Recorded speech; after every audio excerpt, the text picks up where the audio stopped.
Basque, confianza y seguridad certificadas.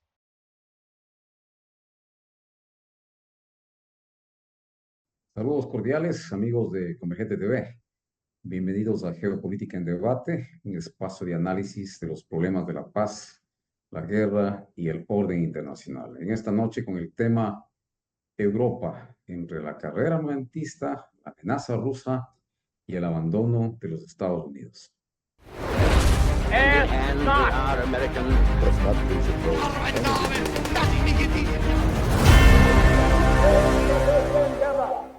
Europa enfrenta un contexto geopolítico desafiante, marcado por la carrera armamentista, la creciente amenaza de Rusia y la posibilidad de un abandono estratégico por parte de Estados Unidos.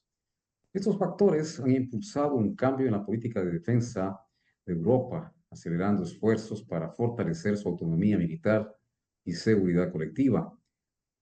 Desde la invasión rusa a Ucrania en el 2022, los países europeos han aumentado significativamente su gasto militar. De hecho, Alemania anunció un fondo de 100.000 millones de euros para modernizar su ejército. Polonia hizo lo propio, pues duplicó su gasto en defensa, alcanzando inclusive el 4% de su Producto Interno Bruto para fines de defensa. La OTAN exige a sus miembros invertir al menos el 2% del Producto Interno Bruto en defensa y muchos países han superado esta cifra. La reactivación de la industria militar en Europa busca reducir la dependencia de los Estados Unidos y enfrentar amenazas externas. Asimismo, la presidenta de la Comisión Europea ha anunciado un proyecto de rearme en el que intentará movilizar al menos 800.000 millones de euros para defensa en la próxima década. En este orden de cosas, Rusia ha intensificado su retórica y despliegue militar cerca de las fronteras europeas. De hecho, se vivió el incremento de tropas y ejercicios militares en Kaliningrado, Bielorrusia, amenazas posibles de ataques híbridos, es decir, ciberataques, desinformación y presión energética.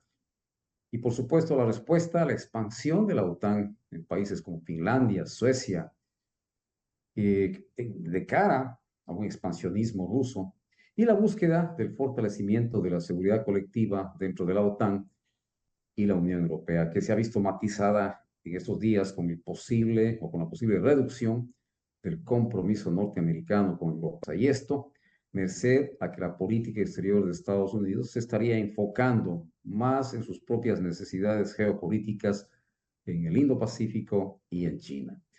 En resumen, Europa se encuentra en un proceso de reconfiguración de su seguridad, con un aumento en el gasto militar, una amenaza persistente de Rusia y la incertidumbre sobre el compromiso de los Estados Unidos. Su desafío sería lograr una autonomía estratégica sin fracturar la alianza con Washington y con la OTAN.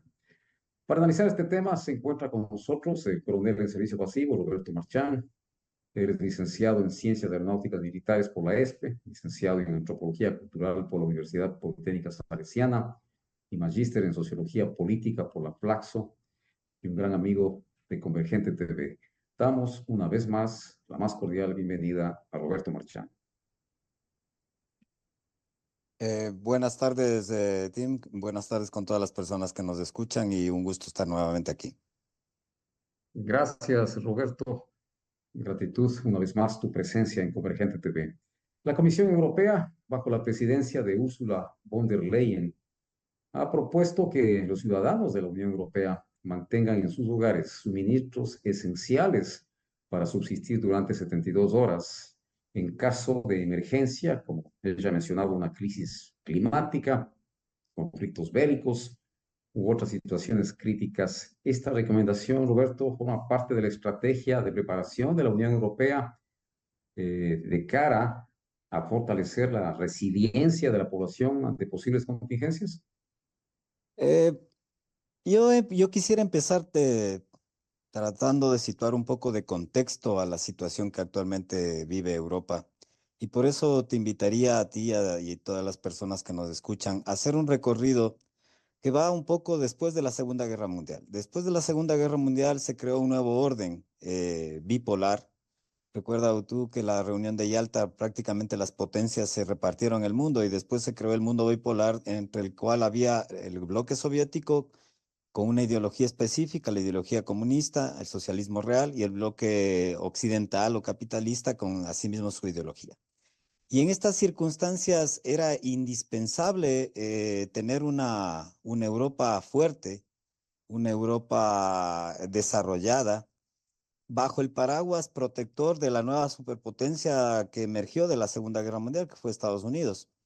Y básicamente este paraguas fue un paraguas de características militares que hasta el día de hoy se sostiene, es decir, la seguridad de Europa fue una seguridad provista durante todos estos años, especialmente hasta el fin de la Guerra Fría en 1991 por los de Estados Unidos, a pesar de que hasta ahora Estados Unidos tiene muchas bases militares en Europa, tiene misiles balísticos, tiene bombas nucleares, tiene más de 100.000 soldados estacionados en ese territorio.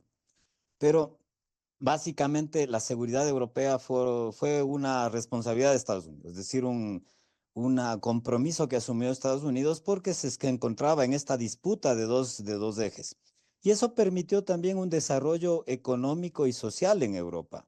¿Por qué era necesario este desarrollo económico y social? Porque también la gente que vivía en Europa, todas las personas que vivían en Europa y en el resto del mundo se comparaban entre dos modelos económicos, políticos y sociales diferentes, el socialismo por un lado y el comunismo por el otro. Entonces era necesario también desarrollarle a Europa y darle un cierto bienestar. Y eso se fue configurando con unas políticas socialdemócratas que no le hacían tanto interés al asunto militar, que ya estaba proveído de alguna manera por Estados Unidos, pero sí le hacían bastante interés al asunto social.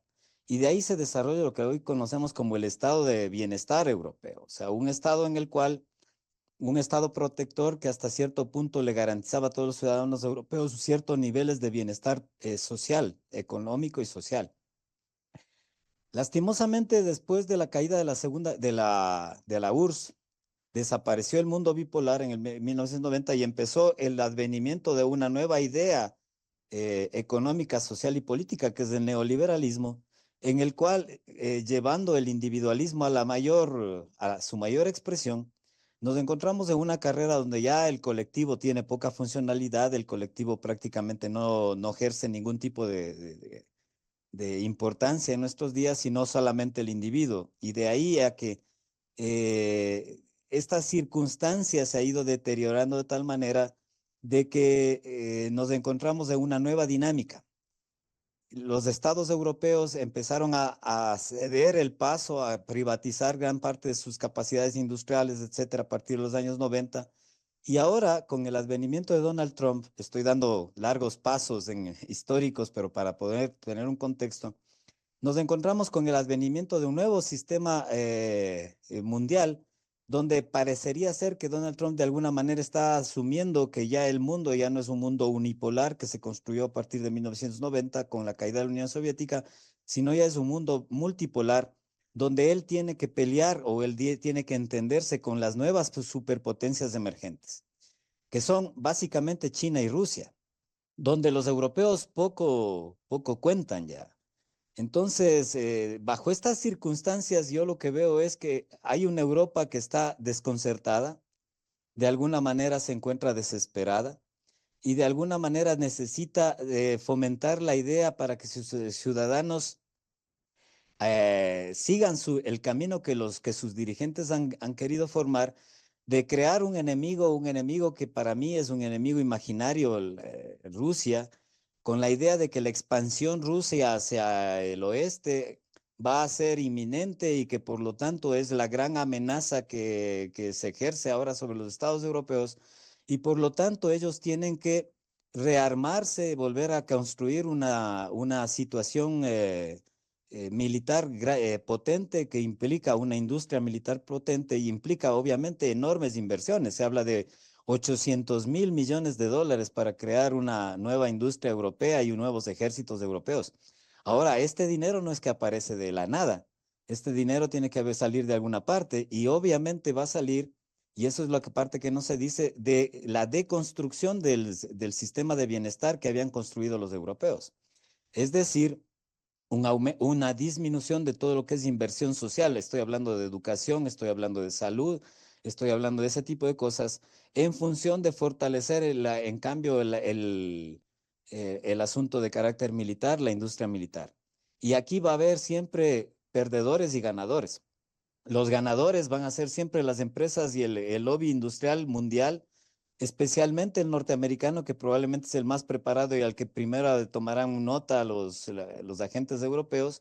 Después el lobby industrial militar también de la propia Unión Europea, que en gran parte es de propiedad de inversores y de fondos de inversión norteamericanos, es decir, también es de Estados Unidos.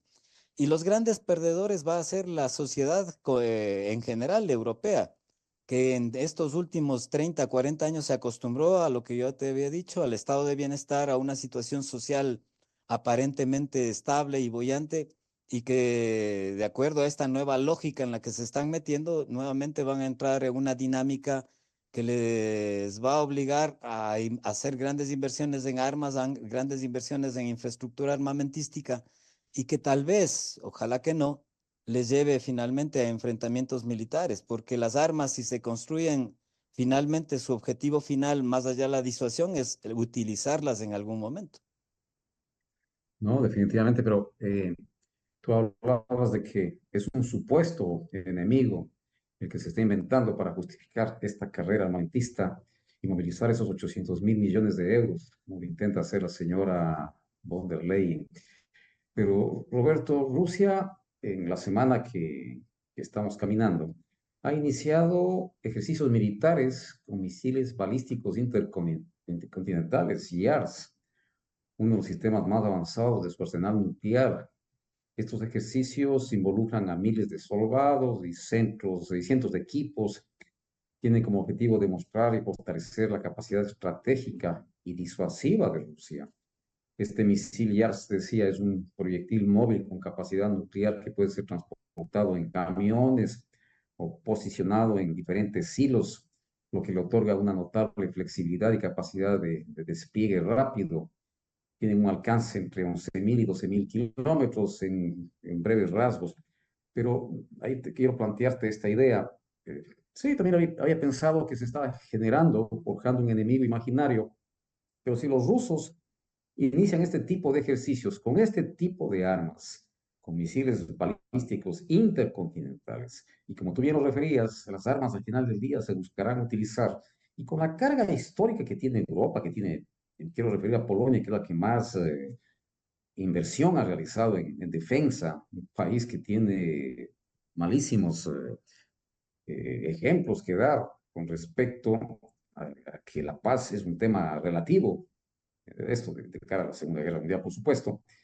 Pero lo que está haciendo Rusia en este momento, el presidente Putin, con este ejercicio militar, te decía, que viene lo contrastante, se contrasta gravemente con un mensaje del presidente Putin a Europa, diciéndoles que a Europa, diciéndoles que somos amigos, que Rusia es el país más grande del mundo y no tiene intenciones de generar o buscar más territorio que no lo necesita, que es el país con recursos naturales en exceso y que más bien Rusia ha sido providencial con Europa al facilitarle el tema de la energía, esto con el tema del gas.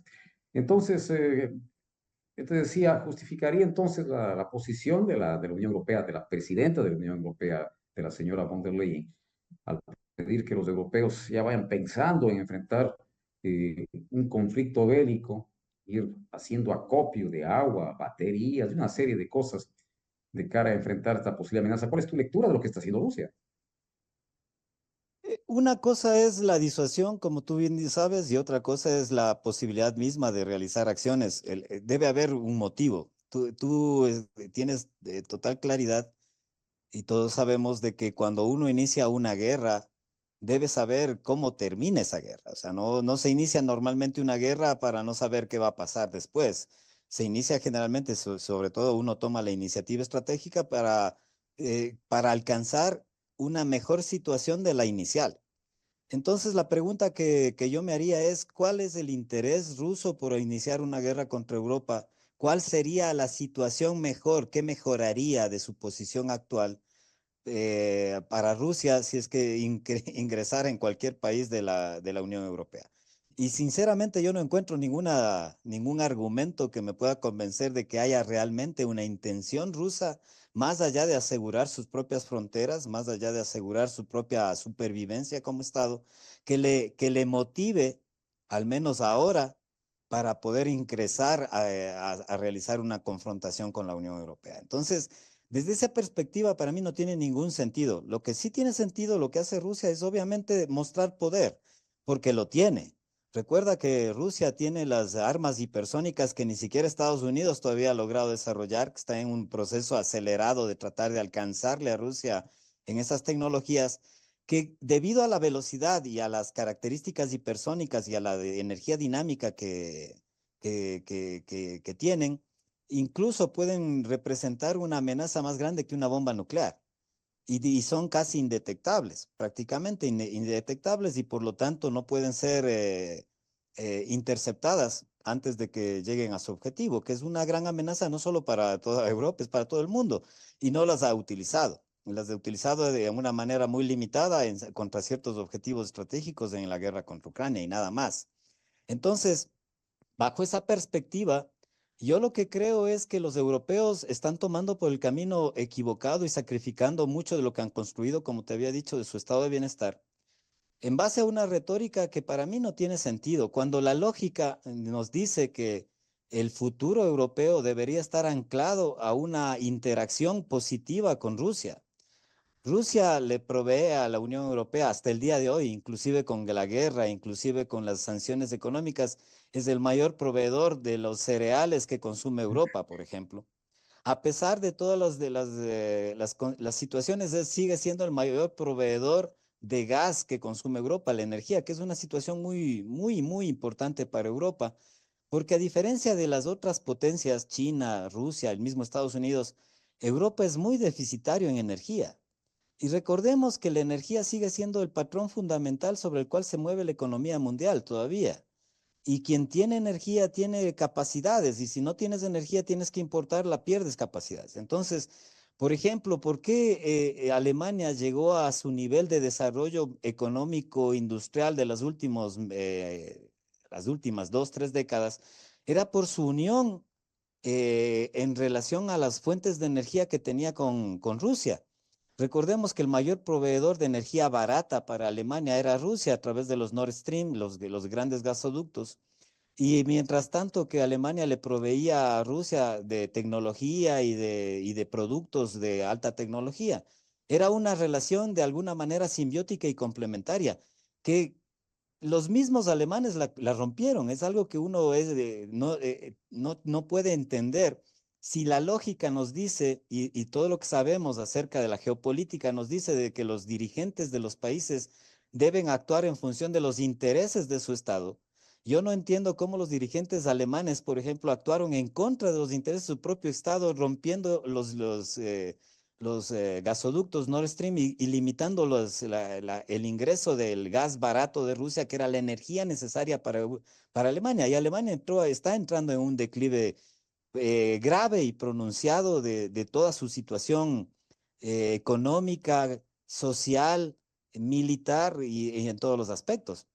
Entonces, bajo esa perspectiva, yo creo que ese monstruo que se le está creando, que primero fue un monstruo que se le dio una figura, una imagen, porque la primera imagen que se le dio en Europa era de Putin, que Putin era un ser malvado que quería anexarse a Europa, una especie de Hitler, que en base a las ideas de Hans Hofer, del espacio vital, quería extenderse nuevamente y llegar hasta Gibraltar y todo lo demás.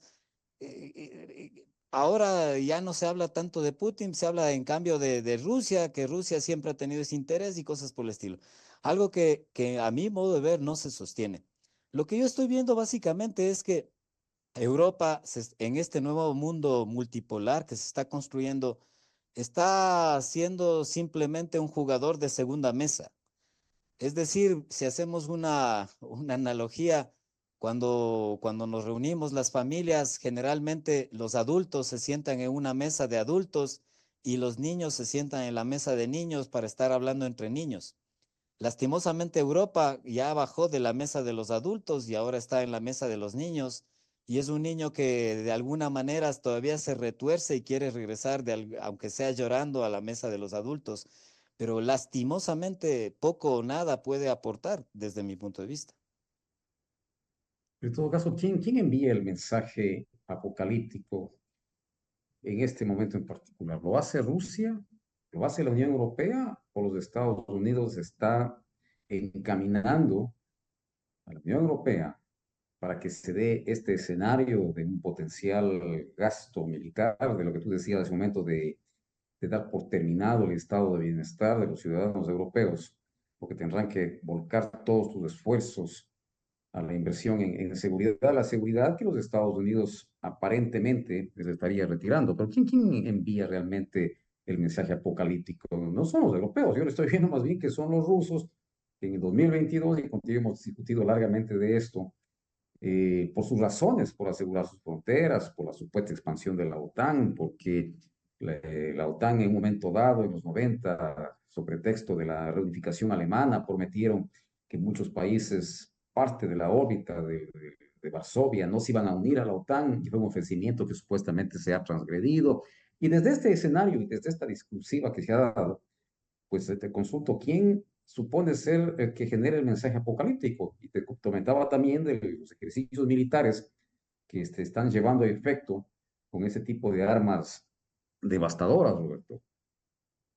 Sí, yo creo que la guerra generalmente nos lleva a que aparezcan los monstruos en todas partes, ¿no? La guerra y desde el inicio de esta guerra entre Rusia y Ucrania, recuerda tú que se empezó a hablar incluso de las armas nucleares tácticas, cuando antes el empleo de armas nucleares era casi una cuestión prohibida, porque hablábamos sobre la lógica de la destrucción mutua asegurada, es decir, que quien empiece el uso de armas nucleares igualmente va a ser destruido porque va a haber un contraataque igual. Pero se empezó a hablar de que no, ya se podía utilizar armas nucleares tácticas, armas pequeñas, después los misiles hipersónicos, etcétera, etcétera. O sea, la guerra en sí misma declara o crea este tipo de narrativas, creo yo. Desde mi punto de vista, yo lo que creo es que Estados Unidos, desde una visión más pragmática, de alguna manera la de Trump, que es una persona más pragmática en este ámbito, diría yo, lo que está haciendo él es construyendo y trabajando para los propios intereses norteamericanos y dejando ver algo que para los Estados Unidos ha sido ya desde hace mucho tiempo atrás una carga pesada, es la seguridad europea. ¿Recuerda tú los recientemente revelados chats de esa que se filtraron de esas conversaciones entre los altos representantes de Estados Unidos, donde el vicepresidente de Estados Unidos deja en claro su posición respecto perdón, a Opa. Europa y el costo que le significa para Estados Unidos que Europa dependa completamente en su seguridad para de ellos? Entonces, yo lo que creo es que Estados Unidos lo que está haciendo, al menos ahora, es soltándole la mano a ese niño que le llevaba de la mano durante 30, 40 años, que es de Europa.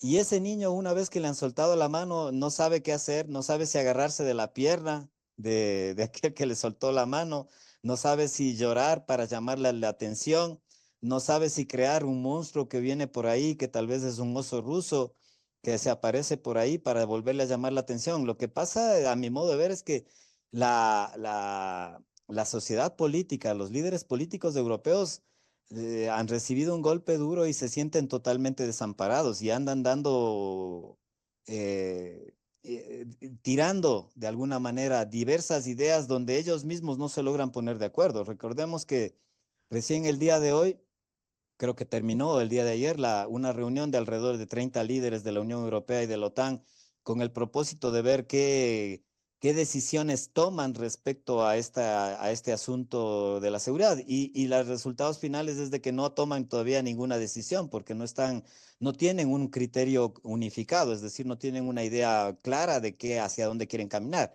A duras penas lo que nombraron es al presidente Macron de Francia y al primer ministro de Inglaterra, Steinmeier, como los representantes de Europa ante las posibles negociaciones que se lleven a cabo entre Estados Unidos y Rusia y Ucrania, si es que lo toma en cuenta Ucrania, para dar por finalizada la guerra de Ucrania.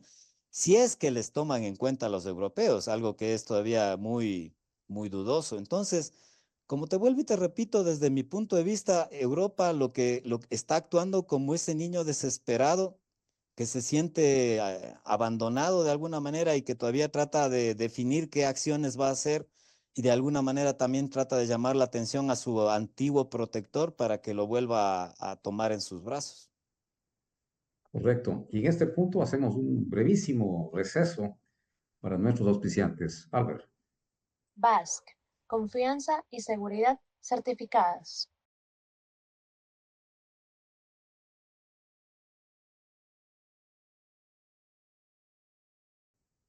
Gracias, estamos de vuelta. Tú mencionabas algunos clásicos de la geopolítica para irnos en este mismo orden de ideas. Mackinder, geopolítico británico, él decía que el control del mundo y quienes quieren controlar el mundo, esto a los hegemonias mundiales, necesariamente deben estar en control de lo que llamaba una suerte de centro del mundo que se ubicaba precisamente en Europa Central. El En Herland, ese sentido, el epicentro, no era epicentro, era Herland, el Harlan, Harland. definitivamente, sí, el corazón del mundo. Ujú. Y quienes estaban en control de él, ciertamente controlaban todo el mundo. Y básicamente decía, quienes están en control de Eurasia, controlarán el mundo en ese orden de ideas. Durante la Segunda Guerra Mundial, Robert, en al mismo tenor, la reunión entre los diplomáticos rusos y nazis en la época, esto antes de invadir Polonia en 1939, habían conversado Stalin y Hitler sobre alguna preocupación que era importantísima para ellos. Si queremos pelearnos por el control de Europa y de Eurasia en general, tenemos que sacarle a Estados Unidos de este tablero, y eso lo dice Brzezinski en su libro El Gran Tablero Mundial. Entonces, este arreglo entre los dos líderes, por no decir otro adjetivo, buscaron siempre mantener a Estados Unidos fuera de Europa. Y efectivamente, basado en las ideas de Mackinder, de que el control de Europa pues suponía el control del mundo. En ese orden de conceptos, ¿será que Estados Unidos ya perdió la óptica de la importancia de controlar Eurasia a través de Europa? Esto es, habida cuenta de que la riqueza mundial, la gran cantidad poblacional se encuentra precisamente en Eurasia, la generación tecnológica, en definitiva, el músculo económico se encuentra y siempre se ha encontrado en Europa y en Eurasia, dicho sea de paso. Resulta lógico, Roberto, luego de este análisis muy geopolítico, que los Estados Unidos estén buscando en verdad dejarle a Europa sola, abandonar a su antiguo aliado de la Primera, de la Segunda Guerra Mundial.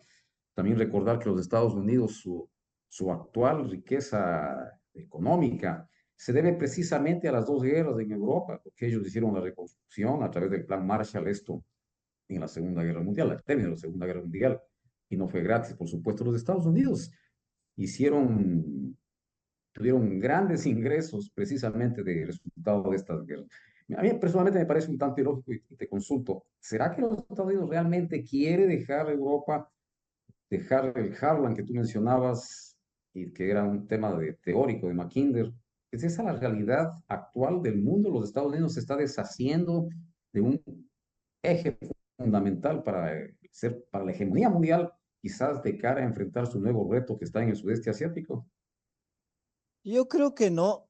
Si tomamos en cuenta las ideas de McKinley y recuerda que después de Spigman estableció, le corrigió un poco a McKinley y dijo que no necesariamente si es que se apodera del Harlan, sino él creó el término del Ringland, que es el anillo alrededor del Harland, que básicamente es toda la zona del Cáucaso, la zona que da la vuelta China y la India y la corrigió McKinley diciendo que quien domina el Ringland domina el Harland y el que domina el Harland domina el mundo.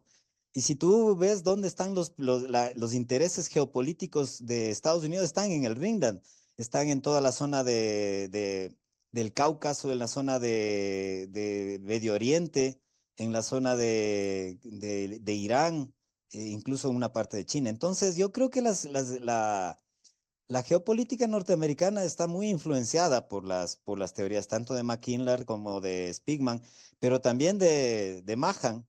Y es por eso que la idea de quien domina el mar domina también el mundo y por eso las grandes flotas norteamericanas que existen en el mundo. Entonces yo no creo que Estados Unidos haya cedido a ese interés, pero sí haya reorientado el interés, lo está reorientando más hacia este Ringland, a esta zona donde se está empezando a mover mucho la circunstancia. ¿Y qué es lo que yo estoy viendo? Es que la idea inicial de los demócratas, porque hay que tomar en cuenta que los demócratas y los republicanos no se diferencian por los porque tengan intereses diferentes respecto a lo que el futuro de Estados Unidos. Se diferencian, tienen todos el mismo interés, seguir siendo la primera potencia mundial y mantener su poder. Lo que tienen de diferencia es cómo enfrentan la estrategia para alcanzar ese objetivo, que viene a ser un objetivo geopolítico. Entonces, yo lo que veo es que el cambio de la estrategia de Estados Unidos con el gobierno de Trump es más, se diferencia del de Estados Unidos que los demócratas con la guerra de Ucrania lo que querían era debilitarle a Rusia, de tal manera de, si es que era posible llegar incluso a una balcanización de Rusia y eliminarle como un potente actor del tablero geopolítico mundial para dedicarse exclusivamente a China. La realidad que llevó en que lo que único que lograron que Rusia se fortaleciera de alguna manera, creciera internamente y enfrentara la situación que se dio, ha hecho que con el nuevo presidente Trump lo que yo veo es que está tratando de hacer un acercamiento ahora con Rusia, es decir, un cambio de la estrategia. Ya no voy a enfrentarme a Rusia, ya no la quiero debilitar, ahora quiero hacerme amigo de Rusia.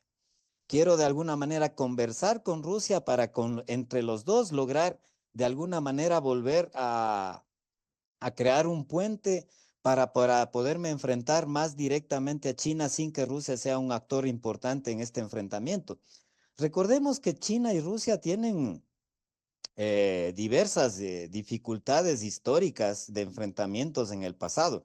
A pesar de que los dos países fueron los dos grandes países comunistas de alguna época, siendo la Unión Soviética y China, tuvieron serios problemas porque tienen problemas fronterizos. Incluso se habla de que hay una gran migración china a unas zonas de Siberia actual. Yo lo que veo es que los Estados Unidos están cambiando de estrategia, no han dejado de lado sus ideas geopolíticas básicas. Lo que están cambiando es con Trump, están cambiando de la estrategia, en vez de enfrentarse a Rusia, tratar de atraerle a Rusia para que de alguna manera o convertirle a Rusia parte del enfrentamiento con China o en su defecto limitar que Rusia se mantenga de alguna manera aislado. Porque lo tienen claro en Estados Unidos desde la época de Obama. Recuerda tú que Obama en su segunda presidencia estableció que el objetivo geopolítico de Estados Unidos era enfrentarse a China, porque China es el contendor tanto económico, político, que tarde o temprano se va a enfrentar a Estados Unidos. No sé si con esto te contesto de alguna manera. Sí, es verdad, ya Obama lo venía diciendo en el 2016. Realmente no es un tema de Trump, hay que ser realista. Ya el presidente Barack Obama le dijo a la Unión Europea que los imperativos geopolíticos de los Estados Unidos ya no estaban realmente en Europa, o por lo menos habían bajado de nivel, y que ciertamente su objetivo estaba en el sudeste asiático, y que era hora de que ya Europa vaya pensando en replantear sus conceptos estratégicos y de seguridad por sí mismos. Y a mí me parecía muy lógico. Y mira, pasó Obama, ingresó Trump, si mal no recuerdo, Biden, y recién ahora en el segundo periodo de Trump intentan llevarlo a la práctica. Pero en todo caso, Roberto, en este escenario que tú lo has analizado bastante prolijamente y bastante bien, ¿se justifica finalmente la inversión en seguridad por los 800.000 millones de euros, más allá de que se haya inventado un enemigo potencial existente o no existente? ¿Cómo lo ves tú? La inversión de esos 800.000 millones, la afectación al estado de bienestar del ciudadano europeo, ¿se justifica finalmente o simplemente es un tema muy mal llevado? Aunque tú ya me explicaste realmente cuál es tu visión de esto, pero parece que va en serio el tema de la ingente inversión en recursos, y esto de generar cierto sentido de temor en los ciudadanos europeos, y esto en los días anteriores cuando la señora presidenta de la Comisión de la Unión Europea, ella ha pedido hacer una especie de simulacro, una especie de conato de guerra que vayan haciendo acopio de materiales para subsistir 72 horas. Parecería que ya el tema va en serio y la cuestión es sembrar en la idea de los europeos que ya el tema de la inseguridad está presente, que ya los Estados Unidos están dejando de lado sus responsabilidades que en algún momento las ocuparon, esto al término de la Segunda Guerra Mundial. Como te decía, yo creo que tiene sentido esto para las élites europeas, que de alguna manera se sienten abandonadas. Yo creo que no tiene ningún sentido para la población europea, que es la que finalmente va a sufrir por estas circunstancias, porque como te decía, esa inversión de tantos miles de millones de dólares no es que salen de la nada, se desvían fondos de otras áreas muy importantes de su estado de bienestar. Es decir, los europeos en el futuro ya no van a ser tan felices como pudieran haber sido en las décadas pasadas. Y eso va a ser algo grave que finalmente va a acarrear también tensiones sociales internas, etcétera, etcétera. Recordemos que Europa, a pesar de que es un territorio relativamente pequeño, sigue siendo todavía un crisol de etnias, lenguas y diferencias históricas mutuas, que a pesar de los esfuerzos de unificación que han tenido durante las últimas décadas, todavía están ahí presentes y que pueden volver a saltar nuevamente por los aires. Recordemos que las dos grandes guerras mundiales se pelearon en territorio europeo. Esto no quiere decir que no vaya a haber una nueva gran guerra en el territorio europeo. O sea, lastimosamente yo creo que el camino cuando tú te enfrentas a una potencia como Rusia, por ejemplo, yo creo que hay dos caminos y cualquier potencia es o haces la guerra o negocias. Para eso se inventó la diplomacia y tratas de llegar a acuerdos, a convenios, de que nos beneficien mutuamente. Yo creo que el camino que los europeos deberían llevar, debería ser el de la diplomacia y tratar de complementarse con Rusia como ya lo estaban haciendo. De alguna manera lo estaban logrando, había un buen complemento y trabajo en común entre los rusos y los alemanes y todos los demás, a pesar de las rusofobias de los países bálticos y de Polonia, que sí son rusófobas a morir, pero el resto de países europeos creo que tenían unos buenos acuerdos con Rusia, sobre todo en el ámbito de la energía que yo te decía.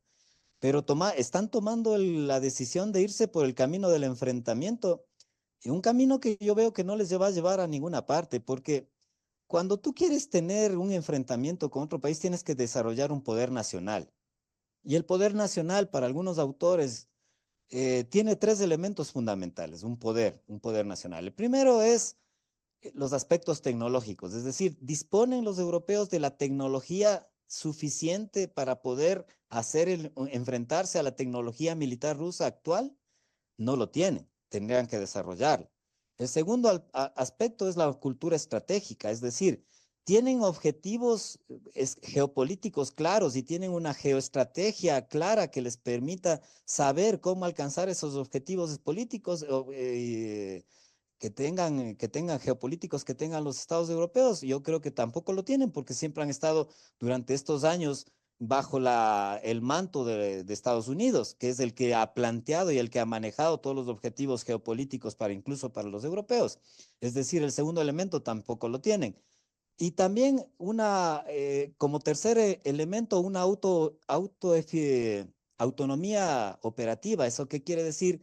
Que todos los recursos que requieren para entrar en una situación de combate o de guerra son recursos que obtienen de sus propias capacidades y no recursos que tienen que obtener de otros lugares o de capacidades de otros países. Entonces, si hacemos un análisis bajo estos tres elementos, la tecnología, la cultura estratégica y la autosuficiencia operativa, vemos que los europeos no están en capacidad, están muy por detrás de lo que es Rusia y lo que es Estados Unidos en este momento y lo que es China. Entonces, para mí, si hiciéramos un análisis de esta perspectiva, es un muy mal negocio el que están metiéndose los europeos. Es un error estratégico, un error político, que lastimosamente, como te digo, los que van a pagar las consecuencias va a ser toda la población europea que van a ver a corto plazo su forma de vida cambiar abruptamente a una forma de vida mucho más austera y mucho más difícil de la que han estado acostumbrados. No, absolutamente de acuerdo contigo. Pero recuerda que las medidas que toma la señora von der Leyen me parecerían un tanto lógicas. Ellos están apelando a una profundidad estratégica, Roberto, ese viejo concepto militar, geopolítico, que refiere a la capacidad de los estados para absorber y resistir a los ataques enemigos, ganando tiempo, espacio para realizar sus fuerzas. Aunque quizás parecería un tema tardío, pero en todo caso esa profundidad estratégica ya la están poniendo de manifiesto como una medida previa a lo que se les puede venir encima. Lo grave, pienso yo, Roberto, que no obstante es una Europa que está reaccionando tardíamente, porque es verdad, se acostumbraron al paraguas de seguridad que le proporciona a los Estados Unidos y ciertamente ellos debieron plantear sus esquemas de una estrategia de seguridad propia de la Unión Europea, definitivamente. Y para ir concluyendo, Roberto, un tema tan apasionante que involucra la geopolítica, la diplomacia, la historia. Bueno, y de eso se trata la geopolítica para quienes nos siguen. Me llamó muchísimo la atención y eso quería hacer un comentario final y consultarte finalmente. Qué paradójico, ¿no? El manejo de la seguridad de los Estados Unidos que nos que ha puesto a Europa y a Rusia en este predicamento, cuando los planes de defensa de los Estados Unidos han sido revelados de un chat con un periodista. Yo quisiera tu criterio de lo sucedido en la Secretaría de Defensa de los Estados Unidos, y esto en esta semana, que es interesante la filtración de información sensible de seguridad dentro de altos funcionarios de la administración del presidente Donald Trump. Yo recuerdo los antiguos secretarios de Estado, de Defensa, me acuerdo de Donald Rumsfeld, el mismo Henry Kissinger. Impensable que se den en esas épocas este tipo de deslices, que informaciones de seguridad de un ataque aéreo a Yemen, que le llegue a un periodista. ¿Cuál es tu criterio del accionar del secretario de Defensa, Pete Hegseth, es su apellido si no lo pronuncio mal, que proporciona información precisa sobre los aviones, misiles que se emplearían en esta operación? ¿Cuál es tu criterio? Si es risible o a qué obedece, qué tipo de funcionarios o de qué tipo de funcionarios se ha reunido el presidente Donald Trump.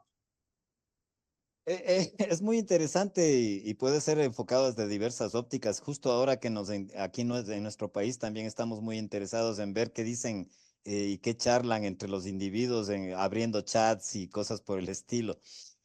Para que la gente que nos escucha tal vez no saben, pero se reveló hace poco tiempo un chat en Signal, que es un sistema de mensajería entre funcionarios del gobierno de Estados Unidos, entonces el vicepresidente, el secretario de Defensa, el asesor de Seguridad Nacional, en la que aparentemente, sin darse cuenta, le hacen ingresar como partícipe a un periodista, nada más conveniente que eso, ¿no?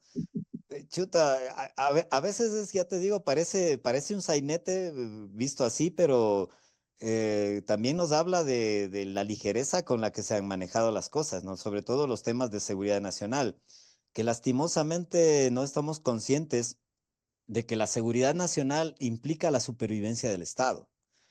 El primer objetivo de una geopolítica o de un geopolítico, de una geopolítica nacional debe ser la supervivencia del Estado, porque si tomamos los preceptos de la geopolítica clásica que dicen que los estados son como los seres vivos, nacen, crecen, se desarrollan y de la misma manera entran en declive, desaparecen, el objetivo final de cualquier gobierno y de cualquier estado es alargar la existencia del Estado, garantizar la seguridad y alargar su existencia para que darle un bienestar a sus ciudadanos. Lastimosamente no somos conscientes de eso. Y parece ser que estos señores también manejan de alguna manera muy alegremente estos términos de la principal superpotencia mundial. Yo quisiera saber aquí también, ya haciendo un pequeño paréntesis, cuántos de nuestros jefes de Estado, de las personas que nos gobiernan, por lo menos entienden qué es la geopolítica. Y la geopolítica no es solo hablar de los poderes mundiales, sino también hablar de los poderes regionales, hablar de la seguridad. ¿Qué entenderán de cuáles son los objetivos geopolíticos de Colombia, de los países vecinos, del Perú, del mismo Brasil? de cómo nos afectan los intereses geopolíticos de Estados Unidos a nuestra región y qué debemos hacer para poder nosotros garantizar por lo menos el objetivo principal, que es la supervivencia de nuestro Estado. A veces creo que nuestros líderes que piensan que el Estado es algo que va a vivir para siempre y está ahí y existirá toda la vida, y no es así. Puede ser que en los próximos 10 años nuestros hijos o nuestros nietos ya no entiendan o ya no encuentren al Ecuador que tú y yo conocimos. Puede ser que desaparezca el día de mañana por la forma en cómo nos llevan estos dirigentes. Entonces, finalmente nos damos cuenta de que si acá somos tercermundistas, por allá también de alguna manera se manejan de una forma bastante parecida, lastimosamente. Gente que de alguna manera no conoce o no se da cuenta de lo importante que es el tema por el cual trabajan. Recordemos que, por ejemplo, el secretario de Defensa de Estados Unidos, si no me equivoco, simplemente es un señor que salió de la televisión, que salía dando algunas entrevistas y cosas por el estilo, creo que tenía algún programa de televisión y ya eso le llevó a ser el secretario de Defensa de la primera potencia mundial. Acá tenemos un señor que salía en un TikTok dando consejos de ciertas cosas de seguridad y ahora es el ministro de Defensa Nacional. Entonces, ¿qué podemos esperar de esta situación? Perfecto, Roberto. Y concluimos, el tiempo nos quedó cortísimo. Quiero, para concluir, agradecer a nuestros auspiciantes. A ellos mil gracias por permitirnos ingresar en sus hogares. Roberto, una vez más, nuestro agradecimiento por compartir tus conocimientos de tanta complejidad, de actualidad. Bien, será hasta una próxima oportunidad. Un abrazo, Roberto. Buenas noches. Unas buenas noches y muchas gracias nuevamente. BASC, confianza y seguridad certificadas.